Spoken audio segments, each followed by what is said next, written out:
राधे कृष्णा बंधुओं, महाभारत के अगले प्रसंग में बड़ा ही प्यारा और बड़ा ही मार्मिक प्रसंग आता है, जिसमें एक भक्त की भक्ति को देखा गया है। वो है द्रौपदी चरित्र।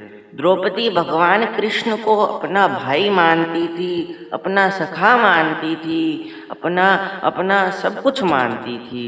और द्रौपदी ही भगवान की पूजा करती थी। दुर्योधन और युधिष्ठिर का जुआ चल रहा था। युधिष्ठिर सब कुछ हारता गया, उसने अपना साम्राज्य हरा दिया, अपने सब भाइयों को हार गया, अपने आप को हार गया। अंत में लगाने को कुछ ना रहा तो द्रौपदी को लगा दिया, द्रौपदी को भी हार गया। दुर्योधन कहता जाओ द्रौपदी को लेकर आओ, और दुष्ट दुशासन केश पकड़कर द्रौपदी को भरी सभा में लाने लगा। द्रौपदी रोती कहती, इसमें मेरी क्या गलती है? ये गलती तो इन पांचों पांडवों की है, ये गलती तो इन कौरवों की है, इसमें मुझे क्यों लाया गया? पांचों पांडवों से कहती, मेरी रक्षा करो। कृपाचार्य, द्रोणाचार्य, भीष्म पितामह, धृतराष्ट्र, कर्ण, कोई कुछ ना कर पाया।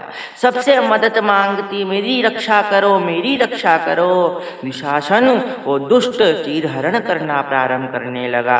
द्रौपदी ने सोचा, ये मेरी रक्षा नहीं कर रहे, मैं क्षत्रिय नारी हूँ, मैं स्वयं अपनी रक्षा कर सकती हूँ, अपना रक्षण कर सकती हूँ। द्रौपदी अपना बल का प्रयोग करने लगी, फिर भी कुछ ना कर पाई। अंत तो गत्वा दोनों हाथ उठाकर भगवान श्री कृष्ण को कहने लगी, हे कृष्ण द्वारिका वासिन क्वासी क्वासी महाभुजा कौरवे परिभूतम्मा किम बस्वत केशव। हे केशव, हे गोविंद, इसी दिन के लिए मैं आपकी पूजा करा करती थी। मैं आपकी बहन हूँ, मैं आपकी अपनी हूँ, मेरी रक्षा करो गोविंद। हे भगवान, आपने कितनों की बिगड़ी बनाई, प्रभु जी मेरी बिगड़ी बनाइए। प्रभु जी मेरी क्या बिगड़ेगी, जाएगी लाज तुम्हारी, मेरा कुछ नहीं जाएगा। आने वाला इतिहास ये नहीं कहेगा द्रौपदी की लाज गई, आने वाला इतिहास ये कहेगा कृष्ण के भक्त की लाज गई, कृष्ण की बहन की लाज गई। मुझ पे कोई सवाल नहीं उठाएगा, मुझे कोई कुछ नहीं बोलेगा तो आपको बोलेगा, ये तो कृष्ण भक्त थी ना, इसकी लाज कैसे चली गई? कृष्ण ने इसकी लाज नहीं बचाई। हे गोविंद, आपको मेरी रक्षा करनी बनेगी।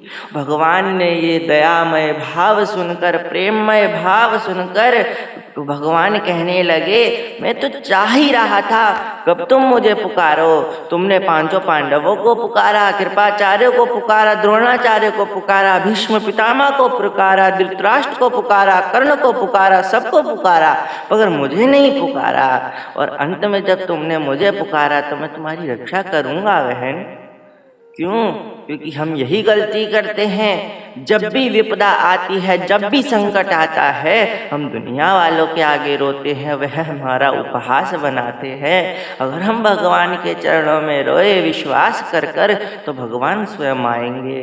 और भगवान साड़ी बनकर आए और दुशासन की भुजा थकित भई, कृष्ण रूप भय वस्त्र और घनश्याम रूप भय वस्त्र।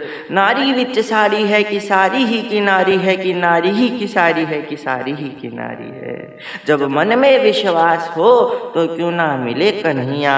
विश्वास करके पुकारा, भगवान आए, और भगवान अवश्य आते हैं।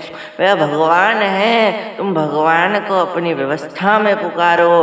आज की माताओं बहनों को भी भगवान को पुकारना चाहिए, वह कृष्ण जरूर आएंगे। एक बार जब शिशुपाल को चक्र मारा था ना भगवान ने, तो ठाकुर जी की उंगली थोड़ी कट गई थी, और द्रौपदी ने अपनी रेशमी चमकती साड़ी में से कुछ दुपट्टा फाड़कर और भगवान की उंगली पर बांधा था। आज उसी का कर्ज भगवान श्री कृष्ण चुका रहे हैं कि उस वस्त्र को तुमने बांधा था द्रौपदी बहन। आज क्योंकि कर्मों का फल, कर्मों का भोग हर भक्त को मिलता है, कि अगर वो भगवान की भक्ति करता है उसी रूप में भगवान आगे चलकर उसे वही भाव देते हैं, वही सेवा देते हैं। और द्रौपदी की रक्षा करके भगवान ने ये बता दिया, पकड़ लो हाथ बनवारी नहीं तो डूब जाएंगे। अरे किसी में इतना दम है कि विश्वास है कि लाज जा रही हो और दोनों हाथ ऊपर उठाकर भगवान पर विश्वास करके कहती हो, हे कृष्ण द्वारिकावासिन, हे कृष्ण द्वारिकावासिन, आ जाओ आ जाओ। हम सब ये नहीं कर सकते क्योंकि हमारे अंदर इतना विश्वास नहीं है। द्रौपदी माता में इतना विश्वास था, इसीलिए भगवान ने उनकी लाज बचाई। और भगवान कहते हैं तुम मुझ पर विश्वास करो, मैं तुम्हारी भी लाज बचाऊंगा। और कई लोग कहते हैं द्रौपदी का विवाह 5 पतियों से क्यों हुआ, तो कथा में भी आता है। कई कहते भी हैं कि द्रौपदी ने पार्वती माता का तप किया था और 5 बार बोला था पति प्राप्ति हो तो पांचाली बनी। महाभारत के आगे के प्रसंग में चलकर कथा आती है विदुर काका जी की, दुर्वासा ऋषि जी की। तो एक बार की बात थी, दुर्योधन के पास भगवान श्री कृष्ण शांति दूत बनकर गए और कहा कि युद्ध के बिना ही तुम उन्हें 5 गांव दे दो। भगवान कहते कि 5 गांव ही तो मांगे हैं, उन 5 पांडवों के लिए 5 गांव दे दो, हम शांति प्रसंग आपके लिए लाए हैं। दुर्योधन कहता सुचई ग्रेव द्राश्याम बिना युद्धेन केशव, बिना युद्ध के सुई की नोक के बराबर भी जमीन नहीं दूंगा केशव। दुर्योधन ने कहा भगवान मैं युद्ध लड़ूंगा और युद्ध के बाद ही ये फैसला होगा कि उन्हें क्या मिलेगा क्या नहीं, बिना युद्ध के सुई की नोक के बराबर भी जमीन नहीं दूंगा। दुर्योधन ने कहा भगवान को फिसलाने के लिए, भगवान आज हमने 56 भोग का निमंत्रण आपको दिया था। भगवान कहते क्षमा करना, मुझे विदुर काका के पास जाना है, मेरा इंतजार कर रहे हैं विदुर काका। विदुर काका ने सेना छोड़ दी थी, क्यों? क्योंकि विदुर काका अधर्म का साथ नहीं देना चाहते थे, वह भगवत प्रेमी थे, वो भगवान के प्रेमी थे। और जब देखा श्री कृष्ण भगवान विदुर काका के घर गए थे, आज हरि आए विदुर घर पावना, साग खाई, केले के छिलके खाए, विदुरानी को कृतार्थ कर दिया। ये कथा आती है कि विदुर काका अपने दोनों हाथों में रखकर ठाकुर जी के लिए प्रसादी लेकर जा रहे थे और जैसे ही देखा प्रसादी लेकर जा रहे तो ठाकुर जी वहीं पर विराजमान थे और वहीं पर विराजमान तो विदुरानी काकी के हाथ से प्रसाद पा रहे थे। और प्रसाद कितना प्यारा पा रहे थे, केले के छिलके पा रहे थे, साग खा रहे थे।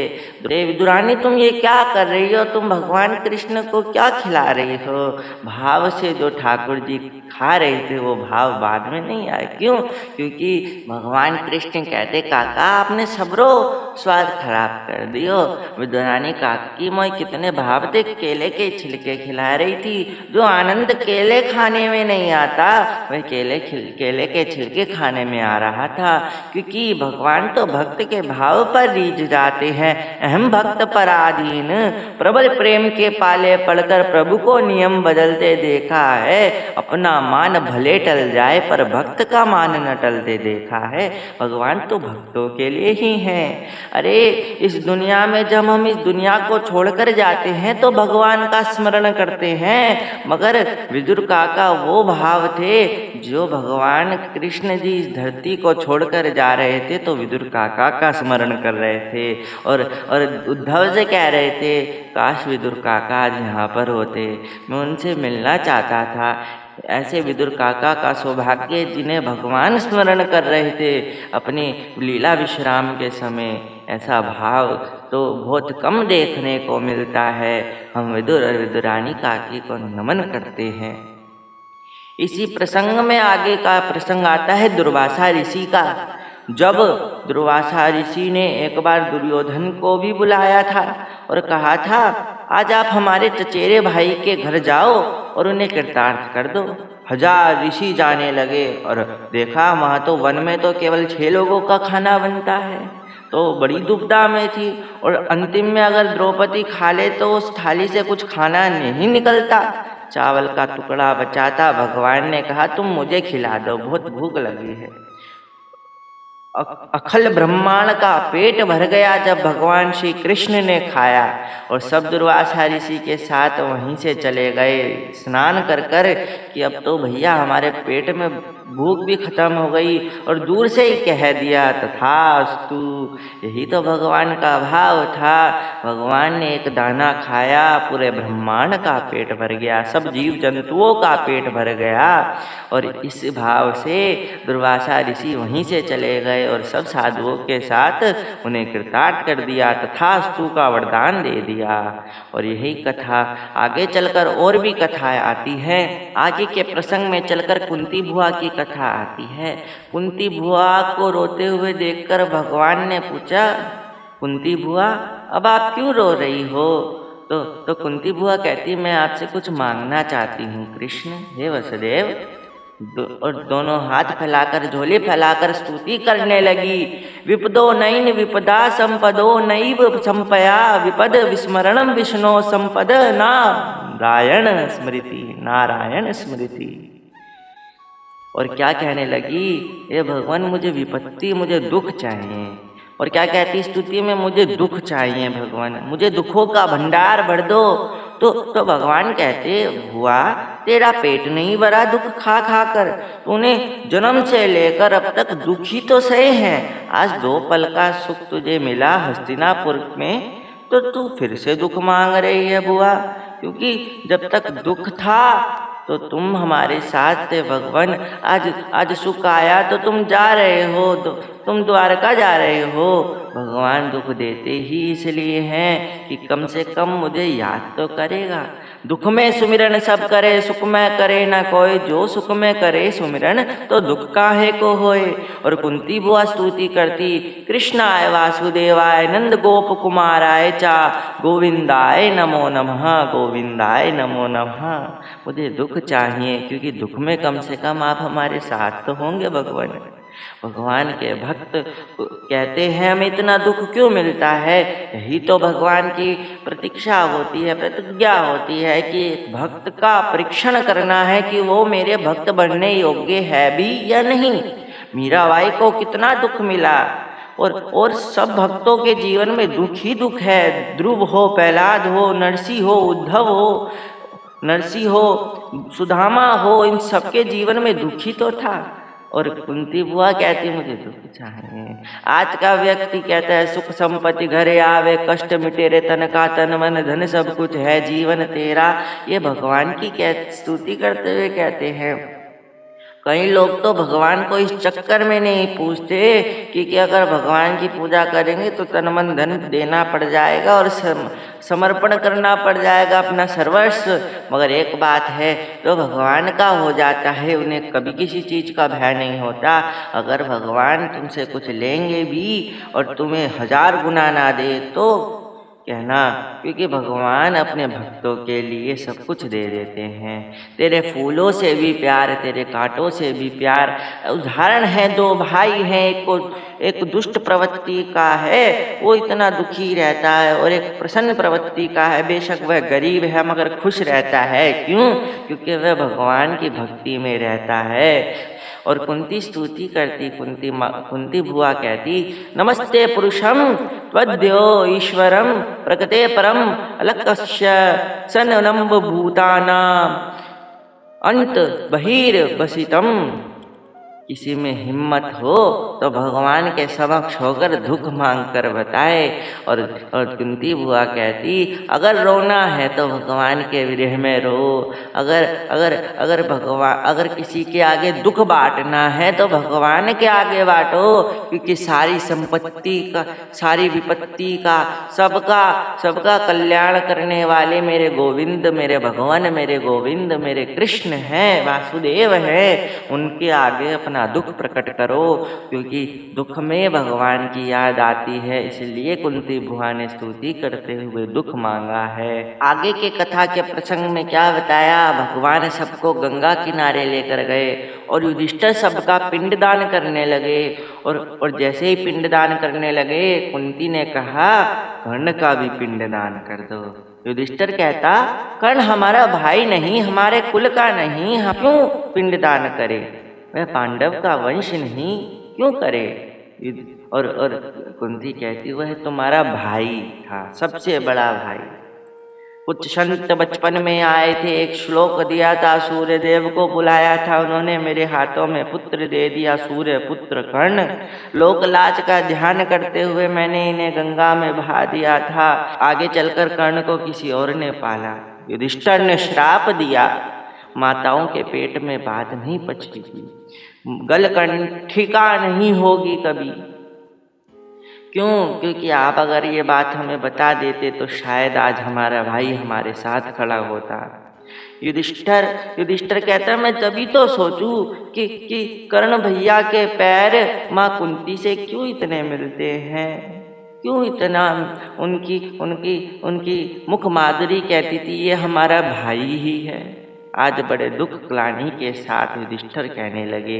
आगे चलकर युधिष्ठिर की कथा आई। युधिष्ठिर मन में ग्लानि करते, दुख करते, अरे मैंने कितने बच्चों को अनाथ कर दिया, कितनी माताओं को विधवा कर दिया। अरे जो बात महाभारत युद्ध से पहले सोचनी चाहिए थी युधिष्ठिर, वह बात अब सोच रहे हैं। अब पछताए हो तो सो जा, क्या चिड़िया चुग गई खेत, अब क्या पछताने का फायदा। तुम किसी को मारो पीटो, बाद में सॉरी बोलो तो क्या फायदा। अर्जुन ने ये बात सोची थी जब ही उन्हें गीता का ज्ञान मिला था, युधिष्ठिर को नहीं मिला था।